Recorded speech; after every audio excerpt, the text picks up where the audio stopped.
Assalamualaikum warahmatullahi wabarakatuh. Perkenalkan, nama saya Melisa dengan NIM 31231020. Pada video kali ini saya akan membahas pengolahan data IoT. Halo semuanya, sadar nggak sih? Perangkat pintar di sekitar kita, mulai dari smart home, jam tangan pintar, sampai mesin-mesin industri itu setiap detiknya memperoleh data dalam jumlah yang raksasa. Tapi data itu kalau cuma didiemin doang ya nggak bakal jadi apa-apa. Nah, di video kali ini kita bakal bahas sesuatu yang seru banget dari mata kuliah pengembangan sistem informasi dan aplikasi IoT, yaitu pengolahan data IoT. Pertama, apa sih peran IoT dalam pengolahan data? IoT itu kontributor besar dalam mengumpulkan, memproses, dan menganalisis data secara cepat dan akurat. Hasil akhirnya, kita bisa mengambil keputusan yang jauh lebih baik. Prosesnya dimulai dari pengumpulan data. Di tahapan ini ada 4 langkah krusial yang terjadi di balik layar. Yang pertama, pendekatan fenomena, yaitu sensor mendeteksi perubahan di lingkungan sekitar. Contohnya, kenaikan suhu atau adanya gerakan. Kedua, konversi ke data digital, yaitu sensor mengubah informasi fisik tadi menjadi format digital yang bisa dimengerti oleh perangkat elektronik.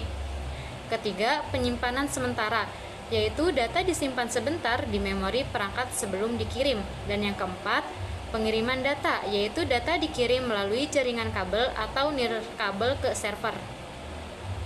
Tapi ingat, mengumpulkan data itu ada tantangannya loh. Kita harus pintar memilih sensor yang tepat, memastikan akurasi datanya, memikirkan ketersediaan energi baterai perangkat, hingga memastikan konektivitas jaringannya tetap andal. Siklus data ini diawali dari tahap pengumpulan data, di mana terdapat 4 langkah utama yang terjadi di dalam perangkat IoT kita. Langkah pertama adalah pendeteksian fenomena, di mana sensor di lingkungan sekitar akan menangkap perubahan fisik seperti kenaikan suhu atau adanya gerakan. Langkah kedua adalah konversi ke data digital, yaitu merubah informasi fisik tersebut menjadi format digital yang bisa dipahami perangkat.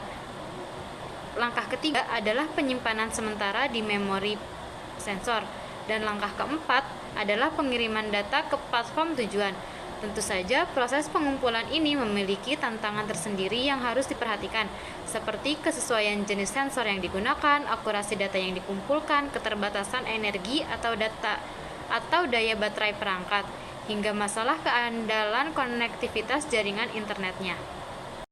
Setelah data berhasil dikumpulkan, langkah krusial berikutnya adalah pengiriman data dari lingkungan fisik ke server atau cloud melalui koneksi jaringan kabel maupun nirkabel seperti Wi-Fi, 4G, atau 5G dengan menggunakan protokol komunikasi yang aman seperti MQTT, HTTP, atau CoAP. Dalam ekosistem IoT, kita mengenal 4 metode utama dalam mengirimkan data tersebut. Pertama, metode publish atau subscribe, di mana perangkat mengirim data ke topik tertentu yang telah berlangganan. Kedua, metode request atau respon, yang berbasis pada permintaan perangkat dan respons langsung dari server. Ketiga, metode batching, yaitu mengumpulkan data terlebih dahulu, lalu mengirimkannya secara berkala demi efisiensi daya.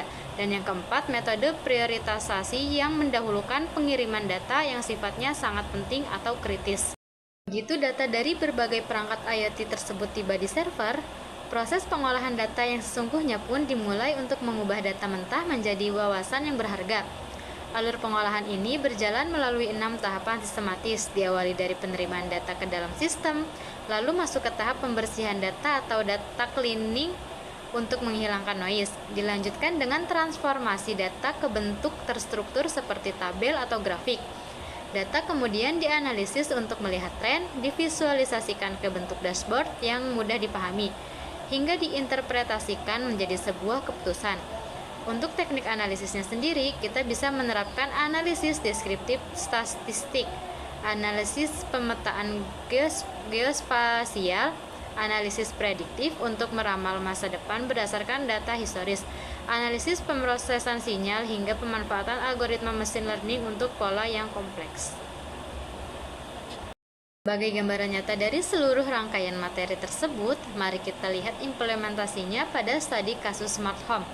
Pada rumah pintar, Berbagai jenis sensor seperti sensor suhu, cahaya, dan gerak akan saling bekerja sama untuk mengumpulkan data kondisi lingkungan rumah.